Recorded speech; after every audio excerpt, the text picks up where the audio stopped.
A retired Spokane firefighter who spent 20 years helping families through some of the worst days of their lives is now facing loss himself. The Old Trails fire destroyed Tim Archer's home over the weekend. But as KREM 2's Emily Fox-Millian shows us tonight, he and his wife are finding hope in the middle of heartbreak. Emily? Tim Archer spent his career walking through homes destroyed by fires, and he was tasked with supporting the families who had lost everything. Now he's the one being supported.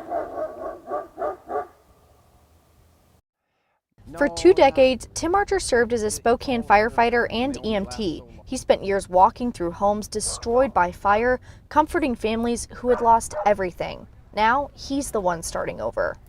I spent 20 years as a firefighter, so it kind of looked like what I expected it to look like, as far as burnt to the ground and a chimney sticking up in the air.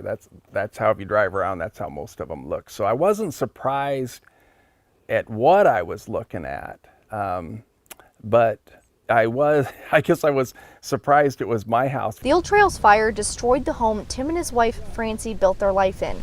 They escaped with just a few belongings, their dogs, in hopes they'd have something to come back to.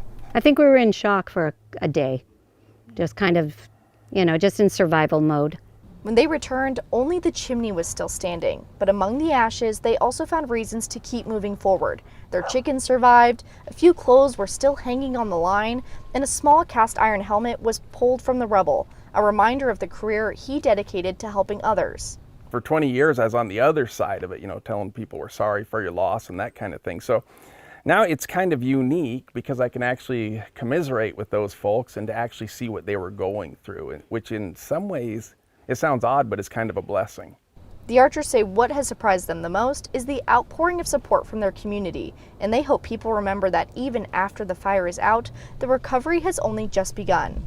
Keep sending those texts and keep checking in on people, because one day they may not want to talk and another day that they may be more willing and able and really wanting to hear from you. It's a perspective they say comes from a lifetime of serving others, and now leaning on a community that's returning the favor. The Archer family told me they plan on rebuilding their new home right here where the old one stood. In Spokane, Emily Fox-Millian, KREM 2 News.